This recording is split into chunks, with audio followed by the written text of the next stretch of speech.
Welcome back to Not in Forever. We're going to work on making a washcloth pattern today, and this is the finished product and how I present it for sale in the consignment shop where I have my stuff. I put the finished washcloth together with just a little travel soap and makeup remover cloth, and they're just really cute little gifts for somebody, whether it's for Mother's Day or new moms or just to have like in your guest room for somebody coming to stay. Just a nice little token of appreciation. So this is what the finished product looks like when it's folded up all pretty. We're going to unwrap it as well so you can see all the pieces and how it looks finished. It is a larger washcloth, so this tension was a little bit lighter than some of my other projects that I've made like this, but I think it still came out really cute. This is made with stacked double crochet two together, and then the border is just simple single crochet. You could do your border any way you like, but this is how it unfolds, and this is how it looks with a lighter tension. Now, if you want a sturdier washcloth, this is with a little bit tighter tension. I think I like this a little bit better, and I think the finish looks a little bit more polished. I haven't put a border on this one yet. It's going to be a black border, but with the 9.5-ish inches square, it's a good size and good for whatever use somebody might want to put it to. Like some people might want to use these as a dishcloth, and I think the tighter tension specifically for a dishcloth would be a good idea. So depending on what you're making this for, you want to pay attention to your tension, if that's not too much repetition. And you're going to choose some type of cotton yarn. So some of the options that I've worked with thus far are Peaches and Cream. This is a Joann's Favorite cotton, and I believe this is a Sugar and Cream Panorama. I could be wrong about that, but I'm pretty sure that's what this color is. I lost the label, so I apologize. This is the one that we're going to be working with for our work in progress part of the tutorial. And all you need in addition to your yarn is a 5.5mm crochet hook and a darning needle or tapestry needle and a pair of scissors. These are children's scissors that I like to use on my projects that don't include like amigurumi, poke the stuffy type weaving in ends, because I have little kids running around my house and safety scissors just seem like a good idea. So please don't come at me in the comments for my little silly safety scissors. Anywho, here we go. The first step is to chain 32. And when you're doing that, you want to make sure that you leave yourself a little bit of room to work back into the loops. So don't go too tight on your chain. The way that I make a slip knot, I'll show you that again, is I go over the top of 2 or 3 fingers around, make an X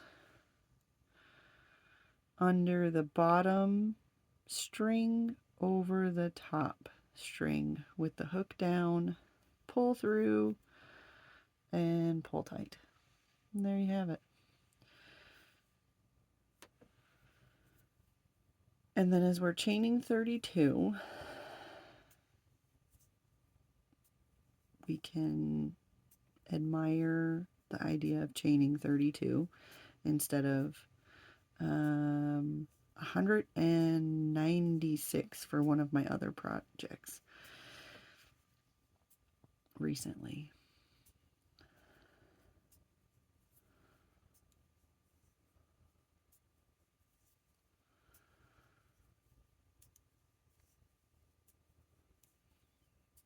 I also can't count above 6, so I'm going to have to go back and count these to see how many I have.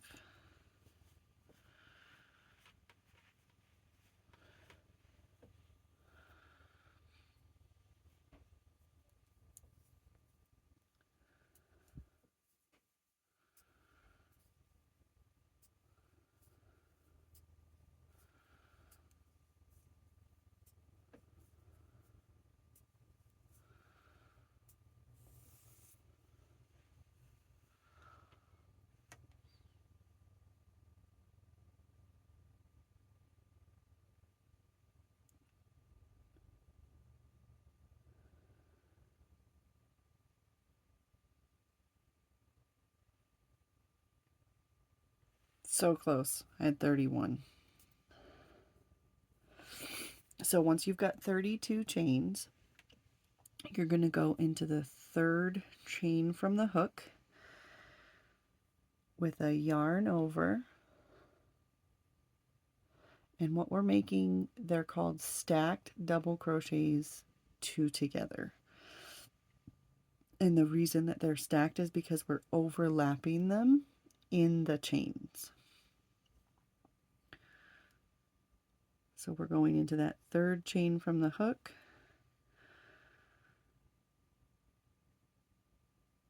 pull through, and then going into the fourth chain from the hook, pull through, yarn over,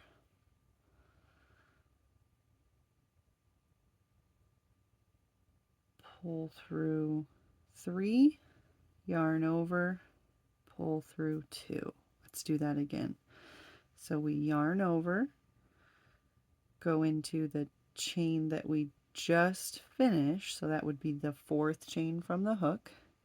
We're going to insert our hook into that one that's already got the second leg of that double crochet 2 together stitch.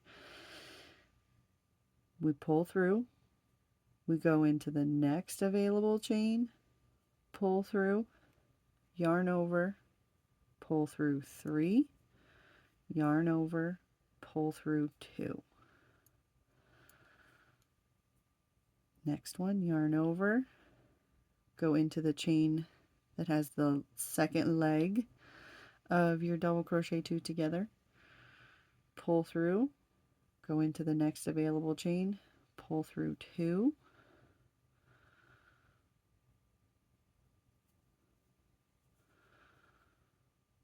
yarn over, pull through 3, yarn over, pull through 2, and we're going to do that all the way to the end.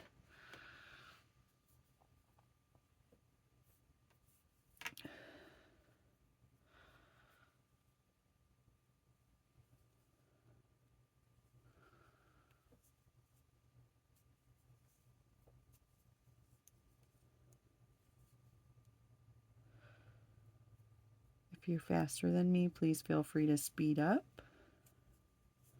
But if you appreciate having at least this first row to watch and rewatch, I won't speed it up for you. Oop, I have a snag. So I'm just going to clean up this little factory knot.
So this is definitely one of those patterns where it becomes a you gotta trust the process sort of situation, because this first row just looks like a mess. Where it turns into a strip of bacon and gets kind of scary. But I promise you it's going to be okay. And both of those examples that I showed you weren't blocked. So it does flatten out, I promise.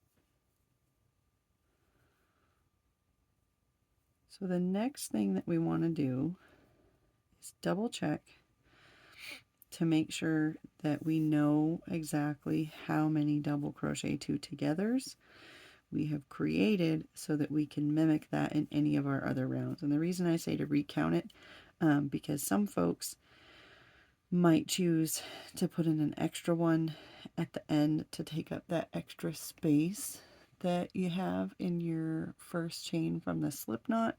Some folks might not worry about that too much and just count on weaving that in. But this looks, like I said, a little scary. It will fill in, fill out, and lay flat as you're moving forward through the pattern and adding more rows going vertically. So let's go ahead and count our double crochet two together. So we have our first, those are our two chains that we skipped at the beginning. And then we've got 1, 2, 3, 4, 5, 6, 7, 8, 9, 10, 11, 12, 13, 14, 15, 16, 17, 18, 19, 20, 21, 22, 23, 24, 25, 26, 27, 28, 29. I'm going to throw in an extra one just so it's an easy count to 30 to remember. And the way that you can throw this in there is just going through the same loop and add an extra yarn over in there. So you would, let me show you that one more time. So you would go yarn over, insert into the last chain, pull through, yarn over, insert, pull through, yarn over, pull through 4 this time because you have an extra loop, and then yarn over, pull through 2. And then that'll make that sit a little bit flatter on that end.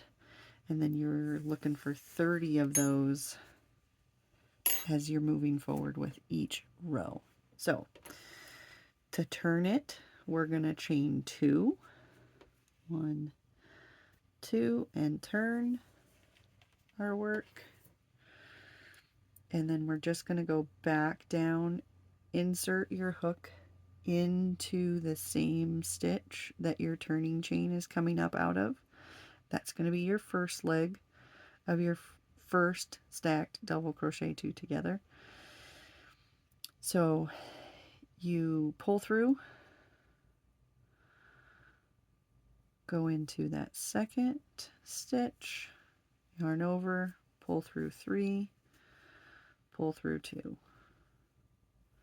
And then you just want to double check when you get to the end that you have 30. And I will keep going through this and I'll show you how to make sure that you have all 30 in there.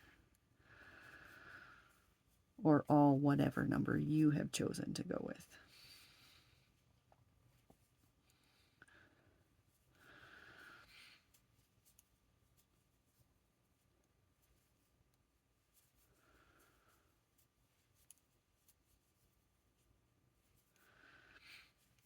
The additional rows go much faster than that first row of working into the chain,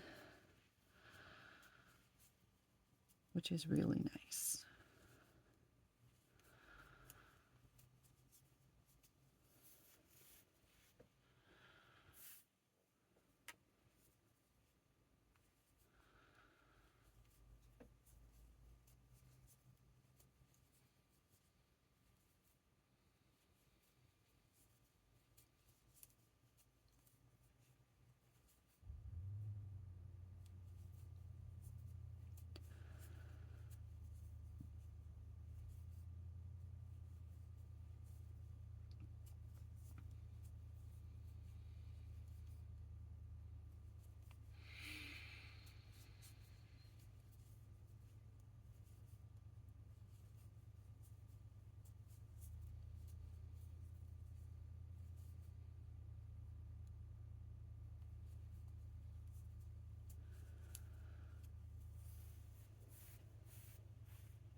Okay, we are at the last, what looks like it would be the last stitch. But if I was to stop here, I would only have 29 of my stacked double crochet two togethers. And so what I'm going to do is one final one where the first leg is in the last actual stitch, and then the second leg is in the turning chain.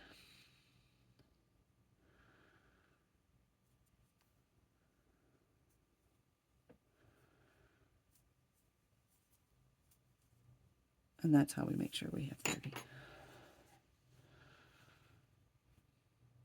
We should double check just to make sure. 2, 3, 4, 5, 6, 7, 14, 15, 16, 17, 18, 19, 20, 21, 22, 23, 24, 25, 26, 27, 28, 29, and 30. Ta-da! And then you chain 2, turn, and go back through again. Just that same way, working upward. Now, when you want to check to see if you've got a square, one way to do that is to just fold it in half diagonally, and that's how you can check to see how many rows you have left. And if you've just got this little bit that you can match up pretty well, then that's very close to square. And it's not going to be, 100% exact, because crochet is not necessarily an exact science. It's an exacting science in that it's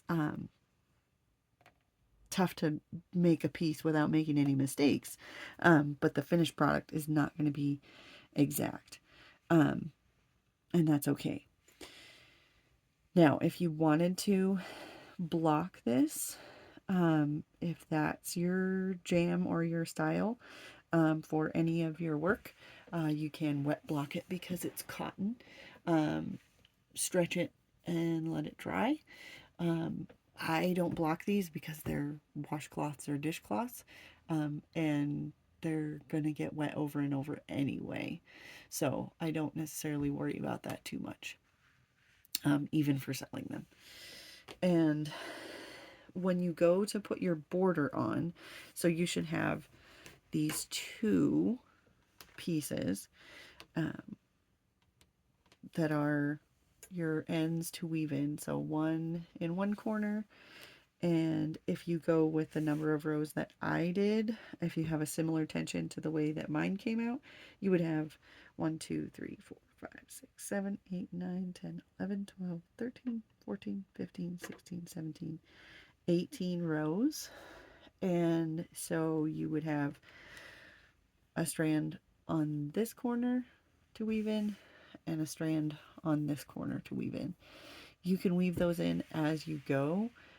Put your border on, and I'll show you how to do that when I go pick up my black yarn that I actually dropped. So we'll pause for just a second while I grab that.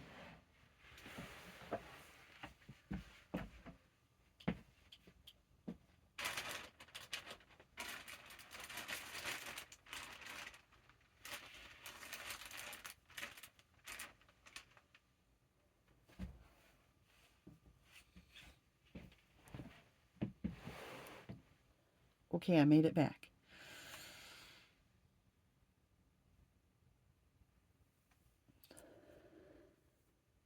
So we're going to go ahead and make another slip knot.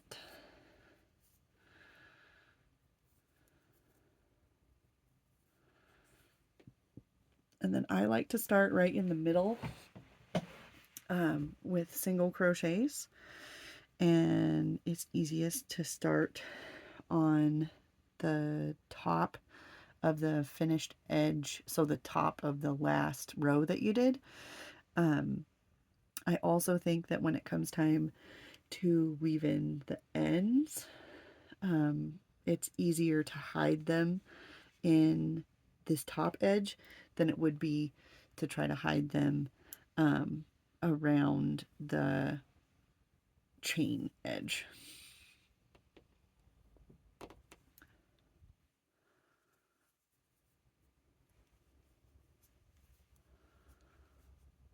And we're just single crocheting through each space, each stitch. And at the corners, we're going to single crochet 4 in each corner just to turn that.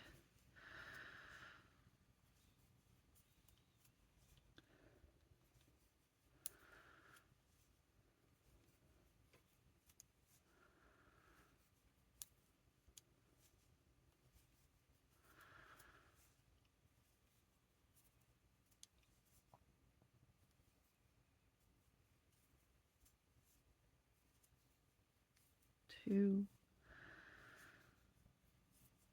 3, 4. And while you're working, it might look a little loose, but that's just because you haven't actually turned the corner yet. So don't get too worried that or undo it or frog it because it doesn't look tight enough. It will tighten up as you turn that corner. And then as you're working on the turning edges of your work, you want to make sure that your spare end is kind of laid flat against it so it's easy to pick up with each stitch. And then you're just going to work, it's not super exact in here, just try to grab into the open spaces. So I'm going to take this first one just right here, and try to make sure that you're not putting multiple single crochets into one space. Just try to put one single crochet in each open space that you can grab, holding that end to weave in along the way.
And then when you're right at the edge of your woven in end, as long as you have a few inches worth of tail, you can cut that and pull it tight so that it's not in your way anymore.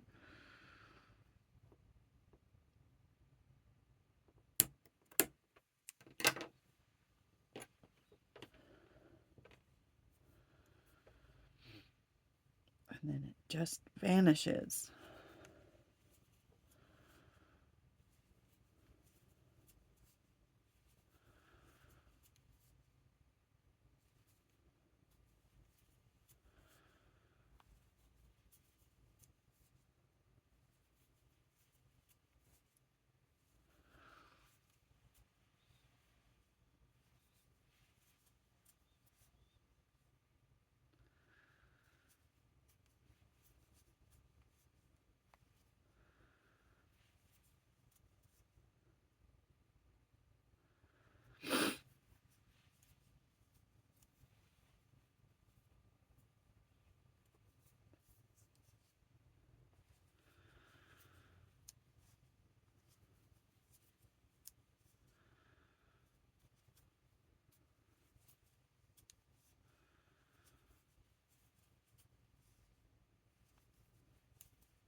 Almost to the corner.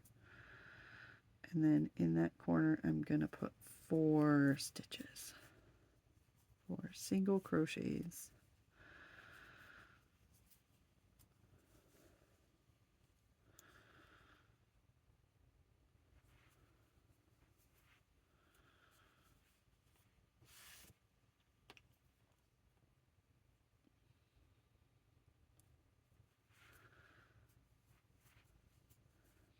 And then when you're working into the chain side, try to choose where you want to go in each chain so that it looks at least somewhat uniform.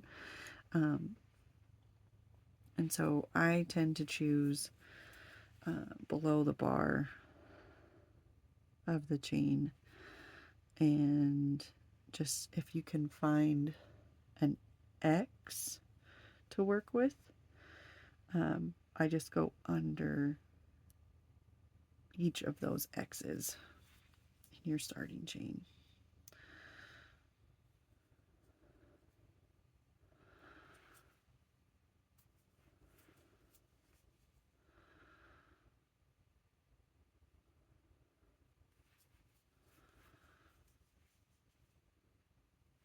But it doesn't matter what part of the starting chain that you choose to go under or use, just so long as you're sticking with that. all the way around.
And then in this corner, make sure that your end to weave in is laying kind of flat against your next edge so that you can weave that in as you go.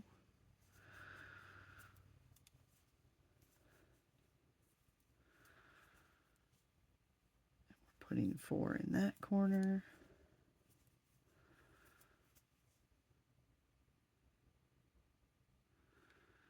And I have to double check because I think I might have put 5 in there.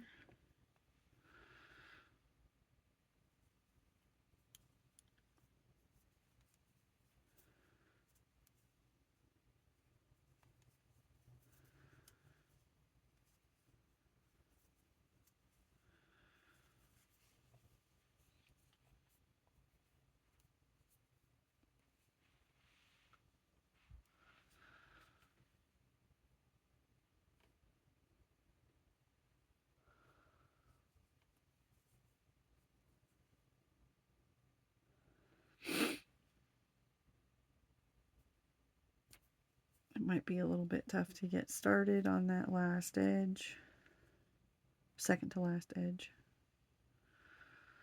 just because it's a tighter stitch.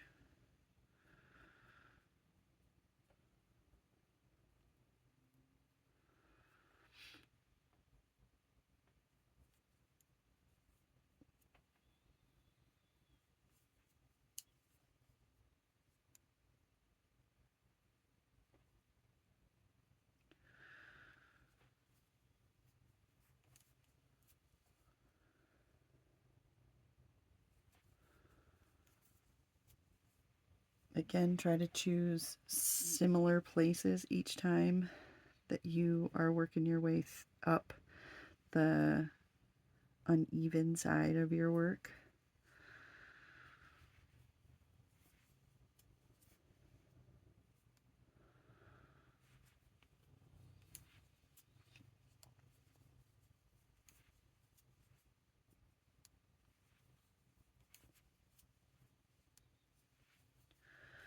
If you were to do your border in the same color as your body of your washcloth, you wouldn't see this edge stand out quite so much. It would just kind of blend together, but I wanted to make sure that you could see the border really well, so that's why I chose that contrast color.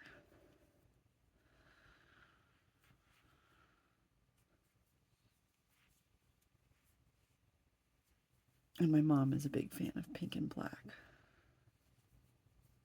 so I think this might be her Mother's Day present.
And we're turning that last corner after we put in our 4 stitches.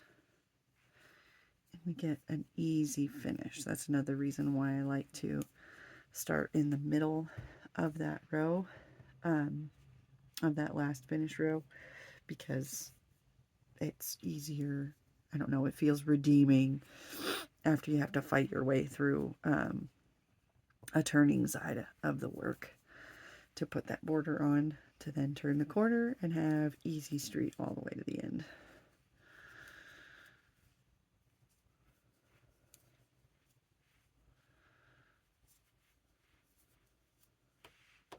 Sorry, I feel like I'm wandering all over my table as we're trying to film.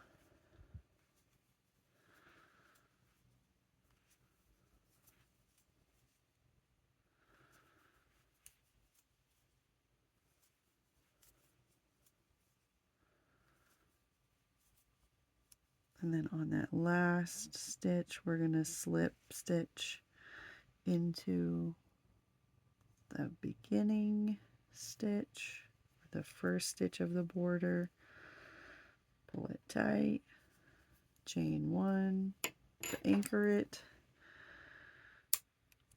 give yourself a long enough tail for weaving it in, pull it tight, and then when I weave in the ends, I just take my tapestry needle and I work at least 2 or 3 passes through the yarn of the same color.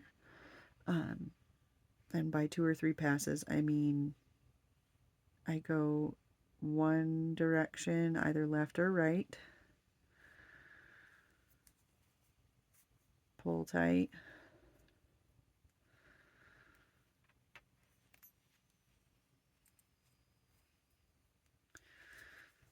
and then turn it around, pass through the back the same way you came, but choosing different stitches to go through, or different starting stitches at least to go through, and then go past the join, pull tight. You can get away with 2 passes, but typically 3 is the preferred anchor. And I'm going to show you what that join looks like on this finished one. So our woven in ends and join are right here on this one, and it's not super visible on either side. And I do choose to put, because we've got 2 ends to weave in up there, I put one on one side and then one on the other side, and they come out really nicely. I hope this was a helpful video tutorial for this specific washcloth pattern. If you have any questions, please drop them in the comments and I'm happy to help. If you run into any trouble with the pattern, also put that in the comments, or if you have any suggestions about the video, please feel free to drop those as well. And I hope you have a great day.